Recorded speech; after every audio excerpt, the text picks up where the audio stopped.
question of the day is, could be, somebody says a while ago, I was thinking some large wooden structure that was discovered on Mount Ararat. It looked extremely interesting. Could it be Noah's Ark?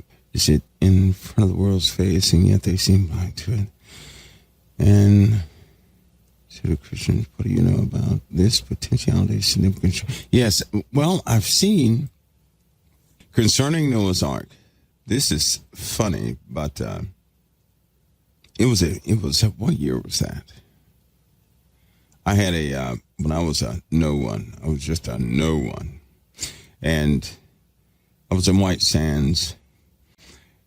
I went, where did we go? I'm trying to figure out where we went somewhere. Where did we go? Anyway, I had a sergeant major pull me aside, right? He pulled me aside, and some of the individuals that were with that sergeant major were they had these, books around there, and he randomly pulled one out and showed me some. He was flipping through it real fast. I saw where they had circled things, and they wrote things beside it. They're petrified objects, right in people's faces, that are from a long time ago, that if people realized what they actually were, it would scare them to death. They showed the tops of mountains with very strange imagery. And inside of a lot of these mountains it's like a house. I guess you could say it's like a house. They showed pictures of the Middle East. And there were two giant octagons, structures inside of inside the sands. They were enormous. Right below a portion of Egypt, going all the way over to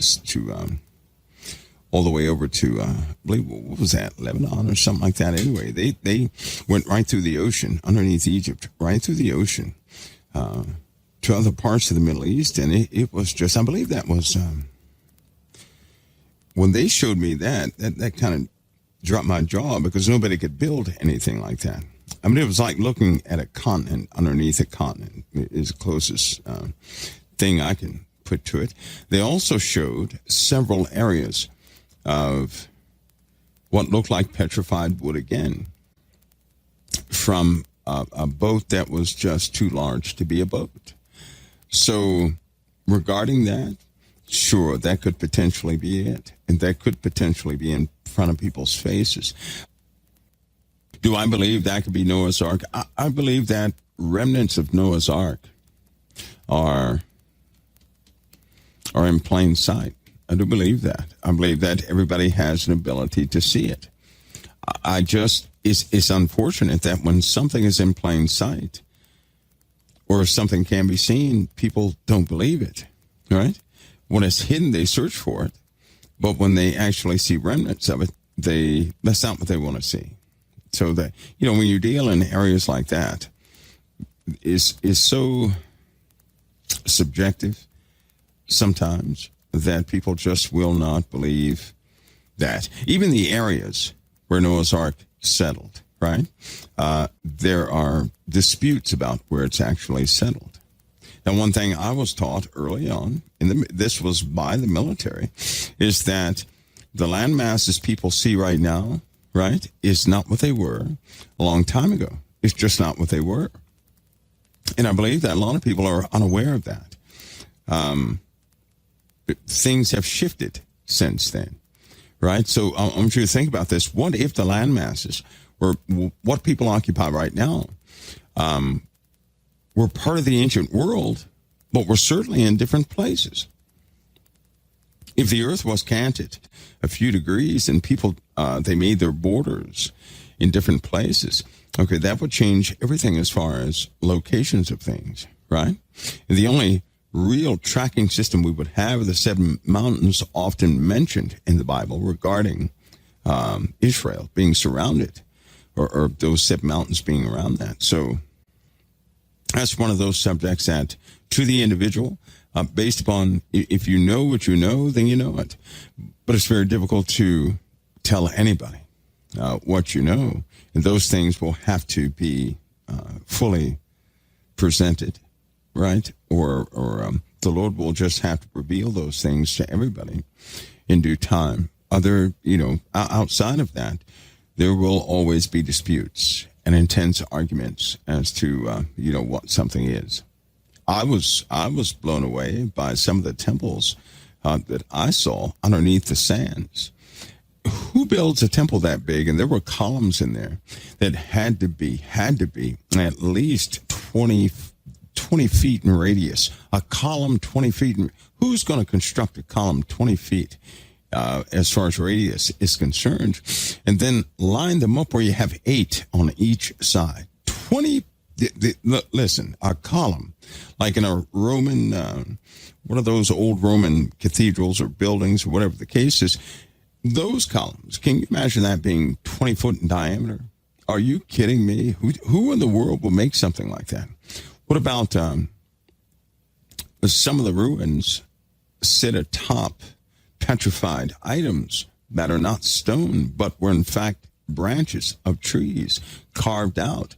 But people think they're stone. They're not stone. These are part by imagery. You can see it's connected to a tree underneath the earth, a big tree. But who would see if you saw a tree, right, that was about possibly, I'm going to estimate, probably 67 feet in its diameter.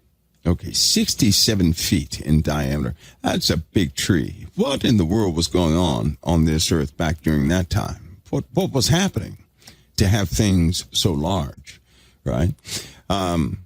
So again, until that those things are seen by everybody and without dispute, revealed, as to what they really are, people are going to dispute about these things. They will fight over these things, and people have been killed over these topics. They really have been. So it's sad in one respect, but then again, I understand the frailty of humanity.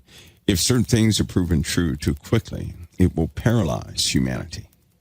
People will not be able to function. You guys are different because you know Christ, you know the stories, you're ready to receive the truth. But most of society is not.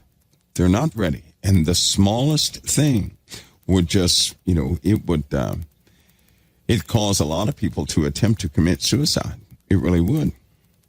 Case in point, do you guys know that some people who see UFOs try to commit suicide after seeing them? Because they can't handle seeing lights that are not stars, that are not aircraft. It scares them that bad. They can't see it.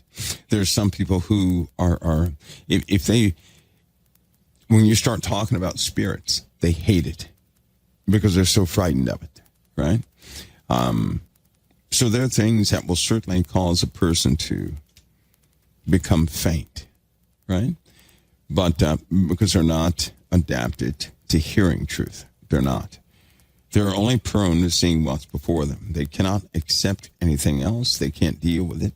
And they certainly can't control it, right? It frightens them big time. In the governments of the world, they know this, which is why they put a cap on most things. Not for the reasons you would think either, but it's simply for stability. Because if the people die out, then they're no longer rulers, right? You have to have people to be a ruler. You have to have folks who are working for you to be the boss. If those people die off, you're nothing, right? And most of the leaders in this world, they understand that without the people, they are nothing. They're nothing. They become nothing without the people, right?